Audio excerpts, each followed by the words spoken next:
on se porte? Parce que bien souvent, on est malade et on l'ignore. Oui, c'est vrai. Hein. On aime souvent dire qu'un homme sain, c'est un malade qui s'ignore. En tout cas, on va accueillir le docteur Larry Stéphane Guémy en ce matin pour la page santé. Doc, bonjour. Bonjour, Madame Sandra Peniel, le grand Jason, le commandant. Mes respects. Là, à tous ceux qui nous regardent. Vous êtes KO. KO, merci.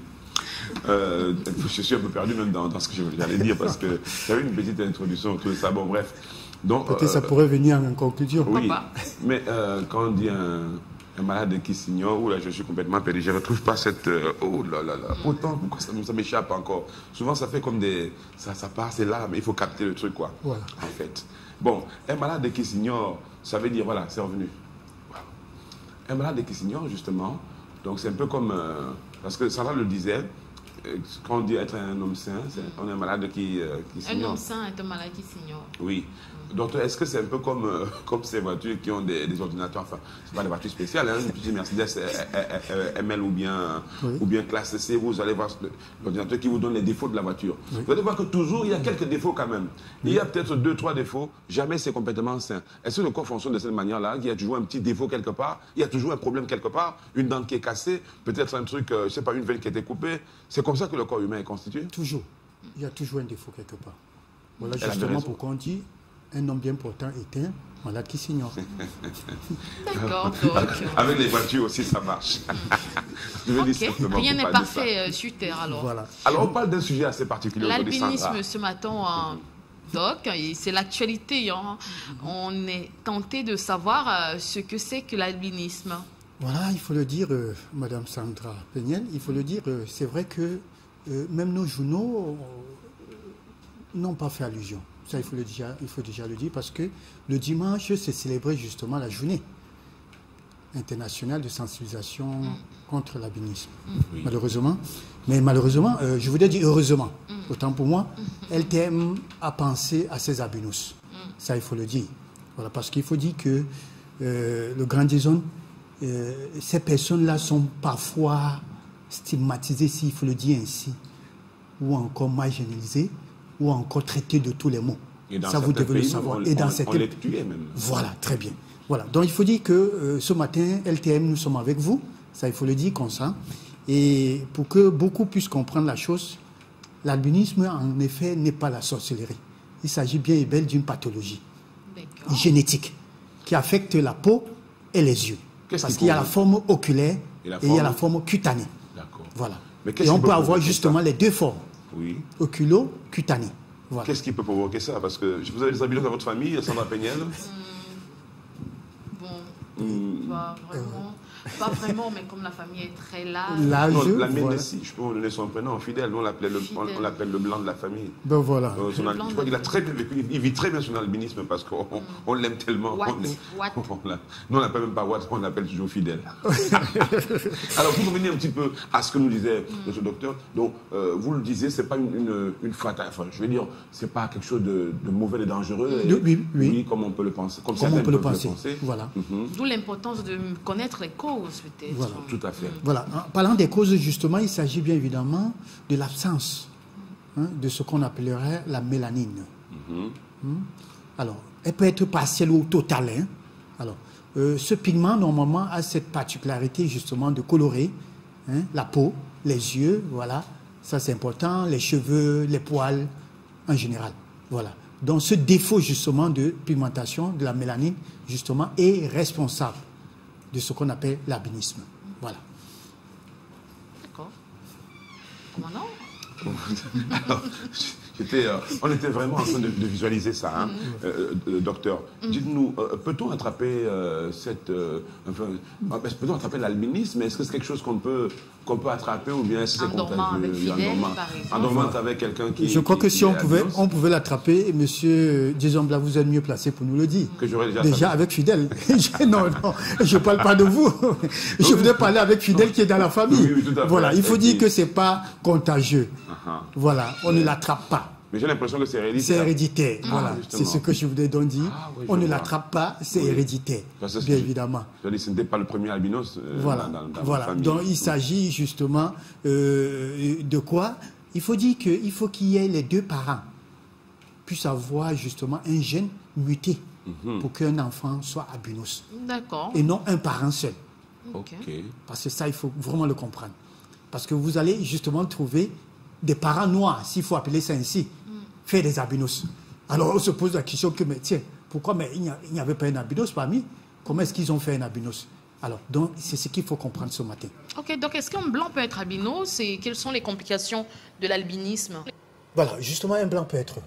Ça, merci pour la réalisation. Bien évidemment, aujourd'hui, j'aurais souhaité justement qu'on montre beaucoup de blancs Et on les montre à ce sujet. Voilà. Parce qu'il faut dire que albinos, en termes grecs, voulait dire blanc.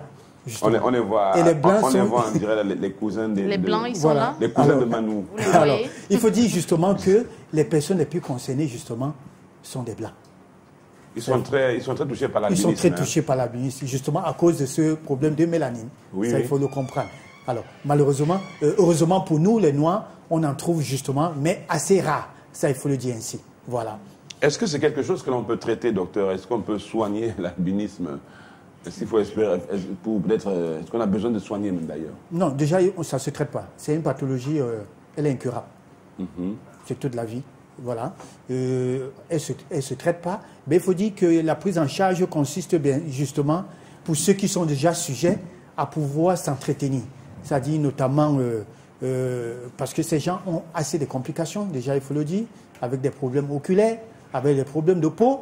Et pour cela, il faut éviter la lumière, le soleil, il faut se protéger justement, toujours aborder des vêtements, longues manches, ça il faut le dire ainsi, parce que généralement quand on les trouve avec certains problèmes de peau, on a comme l'impression que non, tiens, voilà, c'est soit des problèmes d'aliments et tout, non, mais il faut dire que leur véritable problème c'est le soleil, c'est la lumière, voilà. Donc c'est ce qu'il faut comprendre avec eux. D'accord. Voilà. Quels sont les problèmes dont on rencontre souvent les albinos en Afrique, docteur? Oui, voilà, je crois que je l'ai dit à l'introduction, ces gens sont vraiment marginalisés, ils sont traités de tous les maux, des sorciers, ça il faut le dire ainsi, dans certains pays, le grand disant le disait, dans certains pays même on va jusqu'à faire la chasse aux albinos. Voilà. Un exemple très fort, Salif Keïta qui a vraiment vécu son albinisme de manière assez particulière dans le village de Kalabankoro où il est né. C'était pas un endroit où où les albinos étaient les bienvenus. Voilà. Donc lui d'ailleurs il a eu sa voix parce qu'il allait tout le temps en forêt puisqu'il n'était pas censé rester avec les autres. Il allait en forêt pour chasser les singes sur les cultures et c'est de là justement qu'il a développé cette voix que l'on connaît. Bon, je referme la parenthèse. Voilà. Justement, il faut dire que vous allez constater qu'il ne marche qu'entre eux, les albinos. Pour ne pas dire aujourd'hui même, puisque les gens en ont tellement peur, certains trouvent même qu'ils ne peuvent pas épouser une femme albinos. Alors du coup, entre eux, ils se marient et tout et tout. J'ai eu l'occasion de recevoir tout cela. Des albinos qui nous disaient, des albinos filles, très sexy d'ailleurs et très belles. Très belles, voilà. Qui nous disaient qu'elles étaient très souvent abordées par les garçons. Et les garçons albinos, que les filles étaient très attirées par eux. C'est pas un fantasme, vraiment de l'amour, ou bien juste pour découvrir? Non, vous savez, l'amour, quand ça vient, ça ne vous montre même pas les couleurs. Vous avez souvent essayé? Je n'ai pas eu cette chance, peut-être. Ah, d'accord. Bon, je n'ai pas eu cette chance. Voilà, peut-être ça. Non, ça viendra. Non, ça viendra. Il faut dire que j'en connais des hommes, par contre, qui ont toujours rêvé avoir des relations avec des albinos. Par exemple, vous voyez, j'en connais. Vous faites un bel exemple. Voilà, ça j'en connais. Et dites-moi, l'alimentation, docteur, est-ce que l'alimentation est quelque chose de particulier sur l'alimentation? Parce que manifestement, il ne doit pas manger n'importe quoi. Non, mais ce qu'il faut dire déjà, à cause des complications, parce qu'ils ont des problèmes de troubles, déjà en ce qui concerne les globules blancs, qui dit trouble des globules blancs, il y a déjà infection. Alors ils ont des problèmes justement, des saignements également réguliers, ils ont des problèmes pulmonaires, cardiaque, c'est-à-dire insuffisance respiratoire, ce qui fait que c'est des gens fragiles. Alors, du coup, il faut comprendre qu'ils peuvent manger de tout. Mais sauf que, comme nous également, ils peuvent faire des intolérances alimentaires, des allergies. Compte tenu de leur fragilité, justement, et du coup, on dit, non, ils ne doivent pas manger le pistache, parce que c'est ce qu'on dit souvent, ils ne doivent pas manger. Moi, j'en ai dans ma famille qui mangent du pistache sans problème. Alors, maintenant, à cause... Voilà. Maintenant, il faut dire que certains, à cause, comme je dis, à cause des antécédents médicaux, ils peuvent ne pas pouvoir le manger et du coup, ça va pouvoir susciter des éruptions, des problèmes de peau. Voilà. Mais il faut dire qu'un albinos devrait manger un peu de tout. Voilà. D'accord. Alors, est-ce que manger le sexe d'un albinos donne de pouvoir faire l'amour avec une femme albinos guérit-il le sida? Parce que leurs cheveux...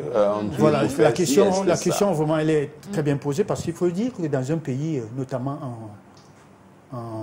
si je ne me trompe pas, Sud-Afrique, justement, où on parlait des prévalents de VIH-Sida, autant pour moi.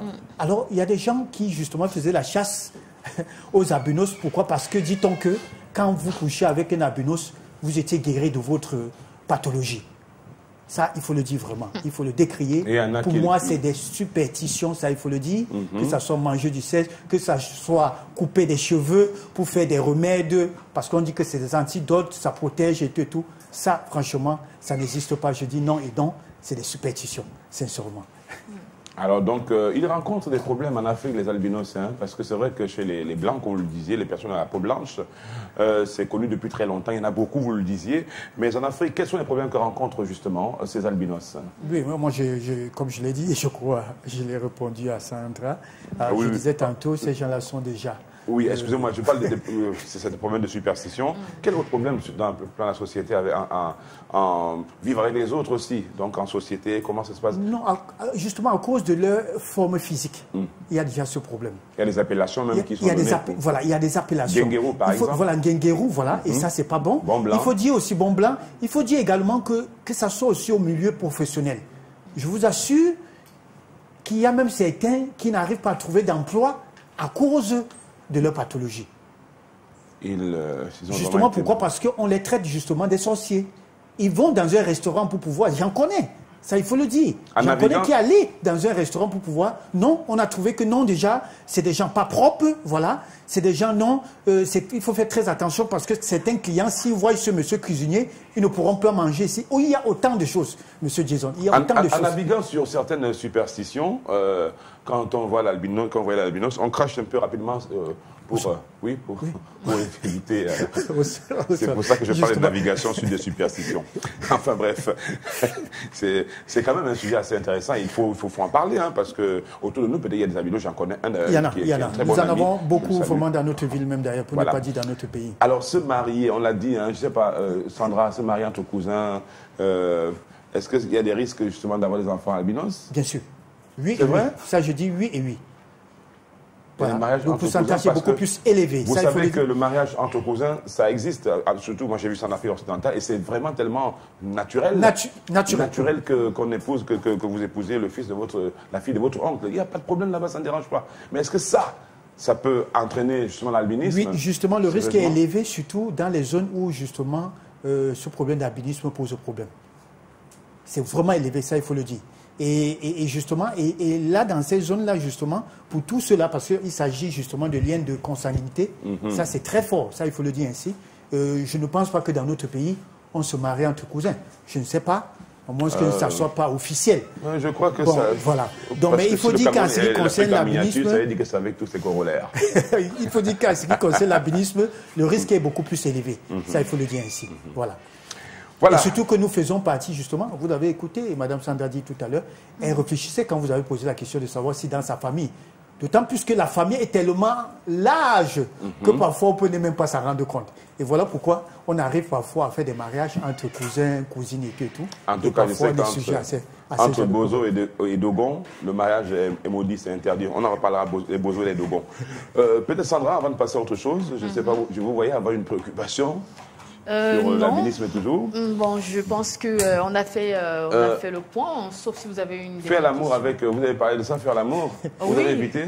Non, vous avez posé la question? J'ai posé la question. Je voulais la reposer, mais enfin, ça va. Manger aussi, partie génitale, oui, tout ça. Et je pense que le docteur a bien répondu. Alors, un conseil pour sortir, Doc? Ouais, le conseil que j'ai à donner ce matin, c'est que arrêtons de traiter ces gens-là de tous les maux. D'accord. Voilà, nous devons nous familiariser, pourquoi pas épouser des filles albinos, parce qu'il faut dire que moi-même j'en rêve.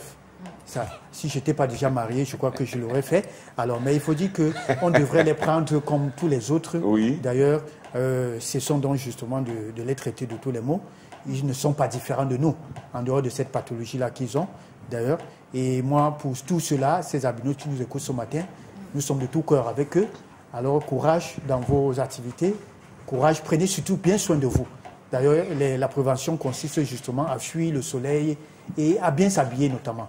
Je voudrais aussi, dans ce conseil-là, puisqu'aujourd'hui nous célébrons la journée de maltraitance des personnes âgées, tirer, voilà, ça, le décrier également dans nos familles, qui pensent que des personnes âgées sont des sorciers.